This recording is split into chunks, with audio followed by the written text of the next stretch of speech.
السلام عليكم ورحمة الله تعالى وبركاته. والله ليال دمانتين سودا وهذا ملك استاذ شوكتين الدونك وحان إذن الله عمر ديري عبادة صنصبا ساقط واسعة عفوا سريعا إلهي سبحانه وتعالى هاي نسيو أنا قول أنها ونوض السيو ملك استاذ شوكنا الله نوحفظ آمين يا ربي.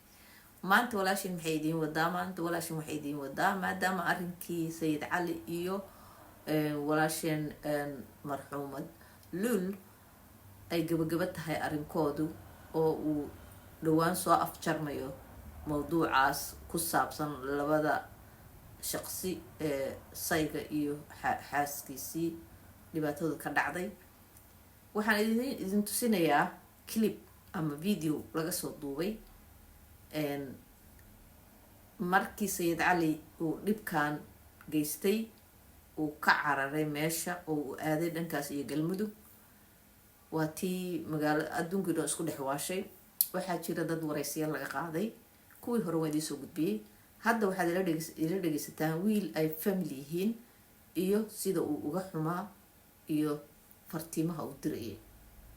markaa kadibna waxaa idinkugu xigi doona Sayid Cali markii uu maxkamadda joogay maxkamadihii la soo maray mid kamida waxaa jirtay ma lawyerkiibuu ahaa ma lawyerkii ninkii maxkamadda oo goynayay judgekiibuu ahaa looma jeedo, laakiin actionkiisii aad ka dareemaysa inuu dagaal ama uu ka xun yahay hadalkaas ama go-aankaas uu gaaray.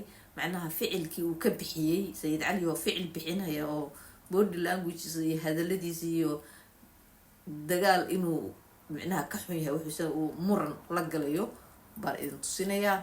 daawasho macaan. gabadha gubay ee gabadha dilay ee qaraabada aan nahay oo ilma adeerka aan nahay ee ka soo jeeda reer Xaaji Saleebaan ee cadaalad darrada ku dhaqaaqay sida ugu dhaqsiyaha badan waa in la qabtaa. macallin Mahdina waxaan ka codsanaynaa in checkpointiyada uu naga adkeeyo oo qof kasta oo checkpointiyada maraya hadduu indhashareer wato hadduu baalki maskiga wato in laga feedo oo laga fiiqo oo la baaro si gabadha ay cadaalad u hesho. ninkaas Sayid Cali la yiraahdo ee mataqaanaa reer Xaaji Saleebaan u dhashana in sida ugu dhaqsiyaha badan cadaaladda iyo sharciga la horgeeyo meel kasta oo galana in laga dabagalo weeyo oo la soo qabto sida ugu dhaqsiyaha badan. waxaa dhinacayga fadhiyo saaxiibkay walaalkay afayeenka beesha habiye Mr Royal weliba ah ninay ilma adeer dhow yihiin Sayid Cali oo ah gacan ku dhiiglihii weliba dambiilihii gacantiisii ku gubay xaaskiisa oo uur lahayd weliba gudaha ayay ka basbeeshay oo weliba si xun ayay u gubatay gabadha. ilaahay ha u naxariisto jannadii firdaws allah ka waraabiyo. ehelka ayuu ka mid yahay saaxiibkii Royal soo dhawow. ugu horeyn dadka Soomaaliyeed fariinta u dirayso maxay tahay? cadaani aad u mahadsan tahay. horta arrintan dhacday waxay ahayd arrin musiibo ah oo argagax dadka Soomaaliyeed oo dhan ay ku abuurtay annagoo ah eheladii ama qaraabadii dhawaa ee wiilkana nagu abuurtay oo naga fijicisay. sideedana qof gacan ku dhiigla ah ee arxan laawo ah oo aan arxan lahayn qaraabo iyo ehel waxba uma galo. gabadhaas walaasheen ah marna dumaashideen ahaydna waa ka tacsiyadeenaynaa. wax aad u qaab daro badan oo dhacay weeye. ayadana waxaan leenahay kitaabkeeda gacanta midig allah ka siiyo naxariistii janna allah ugu waraabiyo. kiiska ninkaas waa ku guda jirnaa. waxaa naloo sheegay inuu u baxsaday shabeellada hoose inuu hadda u baxsaday ayaa naloo sheegay.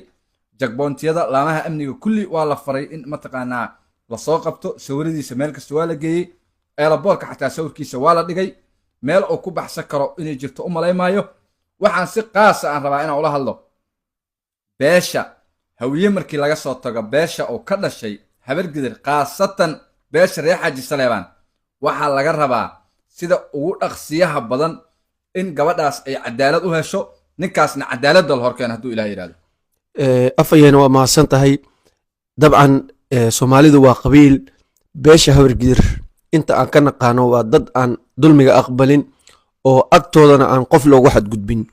kulley beel dhinac uma saarayna laakiin gacan ku dhiiglaha maadaama ehelkiisa aad tahay ehelkii maxay go'aan ah ay ka midaysan yihiin? go'aanka ehelka u dambeeyey muxuu yahay? dhammaan ehelka ama faamilka ama qabiilka oo ninkaasu ka soo jeedo kulligood waxay ka midaysan yihiin yar iyo weyn in cadaalad ninkaas la horgeeyo gabadhaasna ay cadaalad hesho.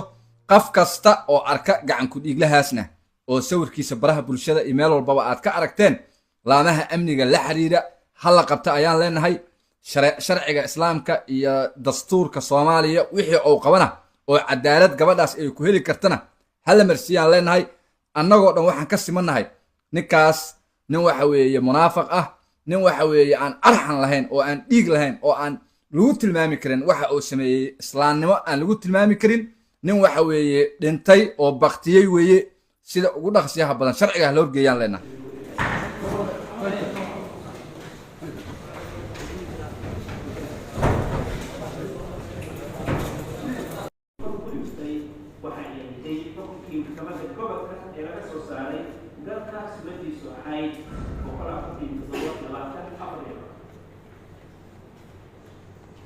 waxay ku heshay sane sayid cali macalin daa-uud dembiga ku xusan qodobka 134 waxayna ku xukuntay dambiile sayid cali macalin daa-uud toogasha xukunkan cidaan ku qancin waxaa uga furan cabasho waafaqsan sharciga xukunkan waxaa lagu dhawaaqay maanta oo ay taariikhdu tahay 5/5/2024 markhaati iyo qaraacin maxkamadda gobolkana ay xukunkeeda u adeegsatay khilaafka eedeysanaha iyo qaraacin ay kala soo dhex baxday dhacdada sida jamhuurka fuqahada muslimiintu qabaan qariinadu tahay daliil la cuskan karo garsoorkuna uu axkaamtiisa ku dhisi karo arrinkaasna ay sal u tahay kitaabka qur-aanka sunnada nebiga iyo ijmaaca muslimiinta in aayaddaas